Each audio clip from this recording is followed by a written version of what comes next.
Hi, welcome to the RamblingChronicPK show.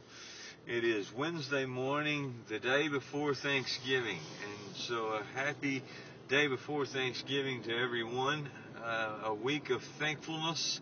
I am thankful for my family, my friends, my job, all of the things that are in my life. I have a lot of wonderful blessings that many other people in this world do not have. So I'm thankful that I have all of those things, and I'm thankful for you. I'm thankful that you've tuned in any way to the Rambling Chronic PK show, whether it's via the YouTube or whether you're an avid listener on the podcast. I hope that you will continue to tune in and explore all the avenues that we're adding in the new year. As many of you might know by now, we have changed the website considerably. It looks awesome thanks to my friend Scott.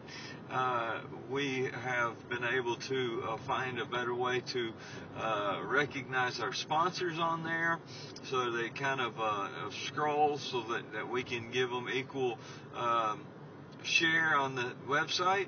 Also, the whole visual side of it is completely different. So that's a wonderful thing. Check it out. Obviously, by doing these YouTube videos, it's new to this year, and we will be expanding that in the coming year. So we've got a lot of things here at the Rambling Chronic PK camp that we can be thankful for this morning. A big one for me is that school is out and I can drive to work without a lot of useless traffic that people will get angry in and what have you. Not to say I won't hit any traffic, but it will be very slim. I mean, there's almost no cars out here right now. So a wonderful morning to drive 70 miles to work in. I want to discuss real quickly this morning the turkey of Thanksgiving. And to me, the biggest turkey of Thanksgiving most of the time is, okay, you ready for this? Us. We end up going through the motions at Thanksgiving of saying that we're thankful, and we might even say at many of our homes a prayer for the food that we've got, and a lot of us will have these massive feasts that we will eat at, and I'm not knocking anyone who's going to have a family dinner. That's wonderful, and even if it's a feast. My point in saying that is there are a lot of people out there who are not as privileged as we are, and so at this time of year, oftentimes they're in need of a lot of different things. I know that there are a lot of programs in different places around town who might take jackets and coats and distribute them to people who don't have them. There's a lot of things. I know right off, the Salvation Army is a good place to start. Go find the Salvation Army near you and go to them and ask them, what are they in need of? Actually, a very good place that I do and I frequent, and it's one thing I support heavily, is the Goodwill. The Goodwill, I actually buy a good percentage of my clothing at the Goodwill because I want to support the people who work there. And I'm not sure if you know the whole story behind the premise of the Goodwill, but if you ever get a chance, go look it up and see what they're about. But it's a very helpful organization to many people who otherwise would not have a job and not be real marketable in today's job market.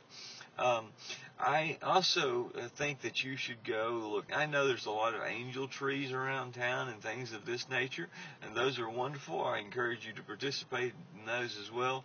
But if you have a homeless shelter around town, I would encourage you to stop by there one evening on your way home from work or something, and drop them a big bag a bag of rice or some food, whatever it may be. Maybe it's a gift card for some food or what have you, to try to help them, because I know it gets cold this time of year and there are a lot of homeless people who end up dying, and they have a hard time. Many of us look at it and look at the homeless as if they're scary people, when maybe they're just people who went through hard times like we have, and they didn't survive them as well as we have done to this point.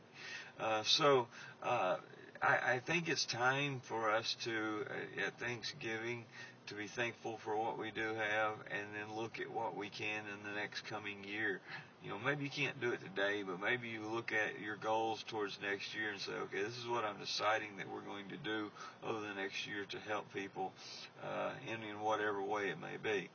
And so look at it as a beginning to create things to be thankful for. And when you create things to be thankful for, your life becomes a lot happier place. I know for myself and my family, this year, my wife was diagnosed about a year ago with MS, and I know her and I both physically have struggled all year long. However, we've had so many blessings that I'm so thankful that we have made it another year together. I'm so thankful for my kids and all that they've accomplished in this past year. So, say thanks and be a person who people can be thankful for. That's what I encourage you to do. This is the RamblingChronicPK Show.